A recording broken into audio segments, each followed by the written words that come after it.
When I played Half-Life 2 years ago, and I was going through the desert levels, having to jump around those rocks, first off, I was a little bit annoyed. I am very bad at jumping puzzles, and every time I'd missed by an inch, the sand would keep vibrating, and I had seconds to get back on a rock, or I'd spawn more of the antlions. Then a little later, I'd have to deal with the thumpers, whose vibrations held the antlions away. And I just looked at it all and thought, yeah, makes sense. Only I didn't realize at the time how similar this was all to the sandworms of Dune. I didn't realize it until very recently, because I have not read Dune yet. There is a very long list of things I mean to catch up with, things I feel I should experience, and Dune was on that list for a long time. Not the movie, mind you, because I remember the director going up and saying certain movies he didn't like were not cinema, because they outsold his movie, and this kind of a gatekeepy behavior really deterred me from giving him any attention or money.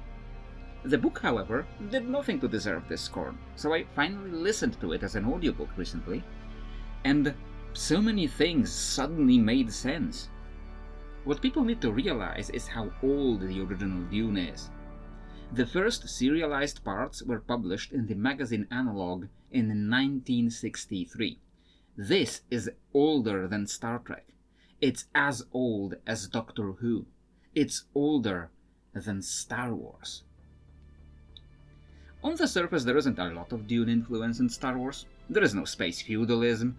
George Lucas had a very different society in mind to portray and to criticize. I feel like most Americans don't realize that the Empire in the original trilogy is the United States, actually. When A New Hope, not titled that yet at the time, was first released in 1977, the world was fresh off the Vietnam War.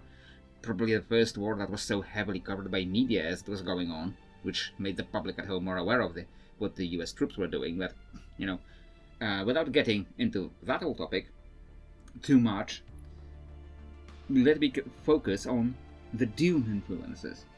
The most obvious ones in Star Wars are, of course, on Tatooine. It's probably not an accident that the movie starts on a desert planet, which, though more lawless than Arrakis, also has some very familiar fixtures, like desert natives who scavenge for water, but more importantly, worms. A lot of worms. Though we only see them on screen in Return of the Jedi, they have become an important fixture of the mythology of Tatooine. And I'm not just talking about the most obvious example, the Sarlacc, who is almost an exact copy of the sandworms of Dune, but the other worms on Tatooine. The Hutts. The fat, corrupt slugs who treat people like trophies and who try to kill our heroes, and who bear some resemblance to the half-worm form of Leto II, which would be very fresh on Lucas's mind in 1983. Am I stretching it? Maybe, but I don't think it's impossible that the inspiration was there. Jabba the Hutt is like one part Leto II, one part Baron Harkonnen, and one part some politician that George Lucas didn't like. An element of Star Wars that people are not as familiar with that was definitely inspired by Dune was spice. Spice exists in the Star Wars universe, and though majority of its lore, such as the glitter stem that enhanced one's force senses, the way spice melange makes you prescient, come from the expanded universe, George Lucas did invent the Star Wars spice in a dialogue in A New Hope, and confirmed its role as a drug, so it was definitely an influence. Probably one of the subtlest influences is the ending of Return of the Jedi. While listening to Dune, I noticed how a little rushed the ending felt to me. The Emperor just kinda appears out of nowhere in the final chapters and gets quickly defeated. And I realized how similar that is to the ending of Return of the Jedi. I feel like that cannot be a coincidence. One of the most popular fantasy settings these days is Game of Thrones, or A Song of Ice and Fire, and admittedly any influences here seem most likely very faint inspirations. The young hero who goes native among the dangerous tribes who want to conquer quote-unquote civilization, who may or may not be the prophesied savior of humanity. The faceless men versus the Tleilaxu face dancers. The disabled kid with the power to see through time who ends up actually being on the throne instead of the prophesied hero. At least in the TV show, which has been criticized heavily, but I do firmly believe that this was the original ending G.R.R.M. intended. And the big part of him not finishing the books is probably seeing how people received his intended ending. This is one of the ones that are more along the lines of general pop cultural osmosis, but I thought it was important to mention. One of the settings that wear its Dune influences on its sleeve is Warhammer 40k. I am admittedly far from an expert on the setting, the overwhelming grim darkness leading me to apathy and just not caring about any faction, because they all suck. But if we are talking about the topic of Dune influences, it is one that is very hard to avoid. The most obvious one is, of course, the God Emperor of Mankind. It's a title Herbert originally invented for the God Emperor of Dune, which I already mentioned before, and one which Warhammer readily copied. And unlike some very surface-level references like in Game of Thrones, this one really takes a lot. The affectionately nicknamed MP may not be a worm, but he too has mobility issues, let's say. Interstellar navigation in Dune requires special navigators, bred to be biological computers and fed with a lot of spice to give them a cosmic awareness necessary to process all this information. In Warhammer 40k, this navigation is done by psychers, humans with a natural psionic talent and guided by the light shined within the warp by the Emperor. A very important backstory element of both Dune and 40k is a backstory of humanity fighting its own machine creations and being scarred by the result. Though in Dune the Butlerian Jihad results in an almost universal banning of computers and the invention of things like mentats, 40k does not completely shun technology, despite the Men of Iron. They do ban artificial intelligence, but there are still things like Adeptus Mechanicus, which, looking at how technology went in Dune, you'd think the Adeptus Mechanicus would be something they would be very opposed to. Even if it's a subversion, the influence is clear there. A setting that will always come up for me, unless it's completely irrelevant, is Warcraft. And Dune's influences on Warcraft are very superficial. Probably the biggest cluster of them is a single questline in Terrakar Forest, which, again, features worms burrowing in the sand that pop out when you get close to them, which features items named as subtly as a Dibmua's crysknife, and the NPC called Letol, which is like somebody read the Roman 2 after Leto II, as if someone read it like it was 2L instead. Unfortunately, that's how Warcraft does much of its influences. Very shallow, and never really delving into its philosophical implications. And not just the implications of its influences, just its own philosophical implications. Like, I spend a lot of time talking about Warcraft on this channel, and like the further I get away from it, the more I realize just how shallow of a setting it is. Probably my second favorite fantasy setting, one that is definitely much deeper philosophically, is The Elder Scrolls. Or at least it used to be before Skyrim made its main story, here's a big dragon, go kill it before he kills you, and then he doesn't even try to kill you.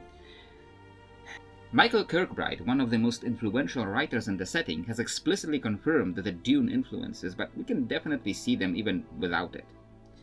I noticed it right away in the very first chapters of Dune when the prophecy of the Kwisatz Haderach was brought up. Much like in Morrowind, there is a prophecy of either the first coming of a very special person that will save humanity, or the second coming of a fallen hero of a lost age. And the many political factions of the land attempt to use or influence that prophecy. One of the most brilliant parts of Morrowind's main story is it never confirms if you really are the Nerevarine. You end up fulfilling the prophecy, but that may be entirely due to you repeating the steps on purpose, making yourself fulfill it, all due to political machinations of the Empire that sent you there to do that. But then, this is a world where that kind of stuff can actually happen. That ambiguity, coupled with the mysticism of the setting, was very inspiring to me, and was definitely influenced by Dune. Not to mention that one of the steps is you having to gain the approval of the Ashlanders, the desert-dwelling natives, like the Fremen, and of course we can't miss the great houses whose political schemings you have to deal with. Though you do have to gain the approval of all of them, and there is no way to take down the Hlal if you wish to finish the game.